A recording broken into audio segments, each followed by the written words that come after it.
समाज में धर्म के झगड़े चल रहे हैं, हमको क्लासरूम में बैठ के सेटल करना पड़ेगा कि ये बच्चा जब जाए तो उन धार्मिक झगड़ों में शामिल ना हो पाए। इवन को इन्फ्लुएंस भी करने की कोशिश करे तो उसको क्लैरिटी है, उसको इंटरनेट पे व्हाट्सएप पे भी कोई ऐसा मटेरियल मिले तो उसको क्लैरिटी रहे, नहीं नहीं I have understood it, this is rubbish, that we have to prepare for.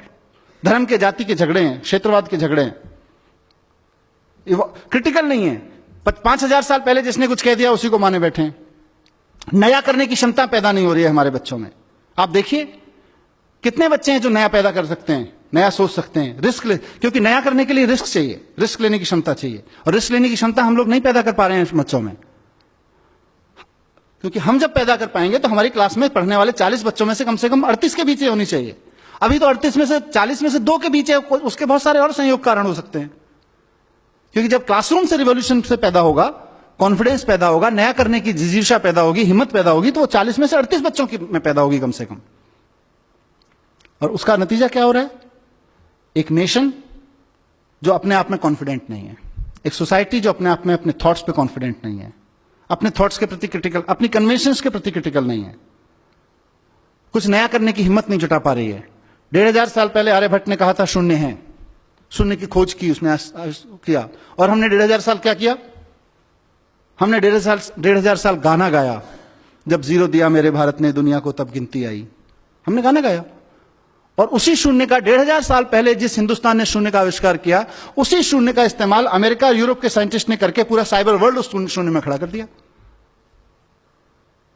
हम गाना गाते रह गए, जब जीरो दिया मेरे भारत ने दुनिया को तब गिनती आई।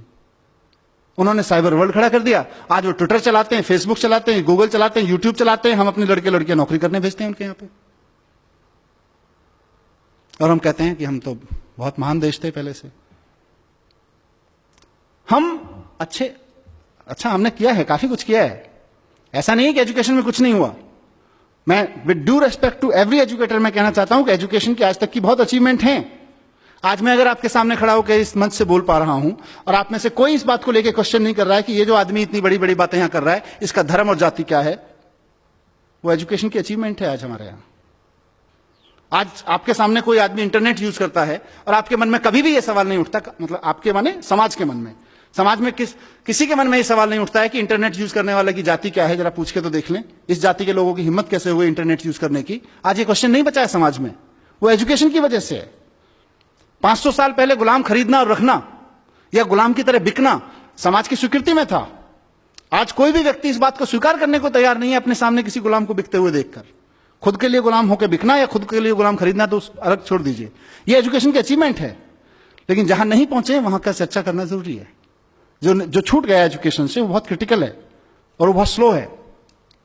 इसीलिए मैंने कहा हम अतीत के गुणगान में बहुत लग गए हैं। हिंदुस्तान की सबसे बड़ी प्रॉब्लम यही है कि हम अतीत का गुणगान बहुत करते हैं। हमारे यहां आर्यभट्ट हुए थे, अरे सर जी आर्यभट्ट हुए थे, उसके बाद हमने क्या किया? आर्यभट्ट तो होके चले गए।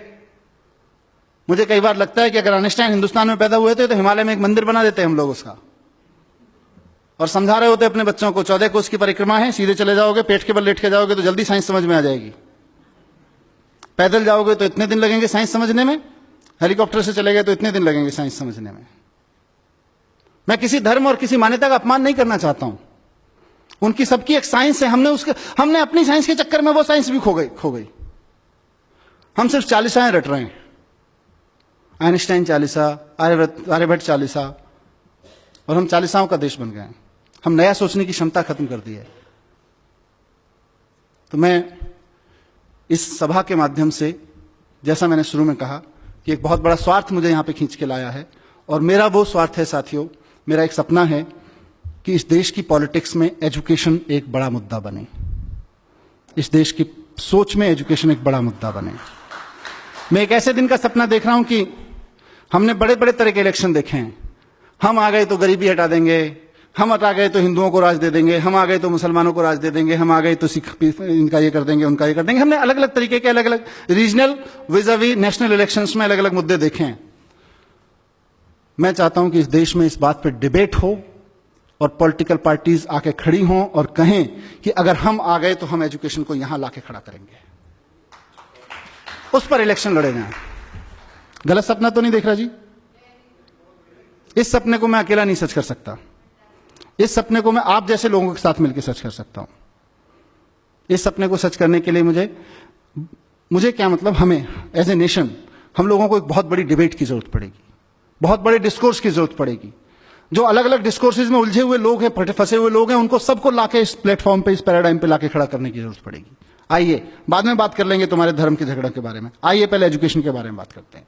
बाद में बात कर लेंगे तुम्हारे फालतू के झगड़ों के बारे में, आइए पहले एजुकेशन के बारे में। एजुकेशन के कंटेंट से लेके उसके पर्पस तक पे बात करनी पड़ेगी। उस सब के लिए एक बड़े एजुकेशन रेवोल्यूशन, एक बड़े एजुकेशन के आंदोलन की जरूरत है, जो क्लासरूम में भी चलेगा।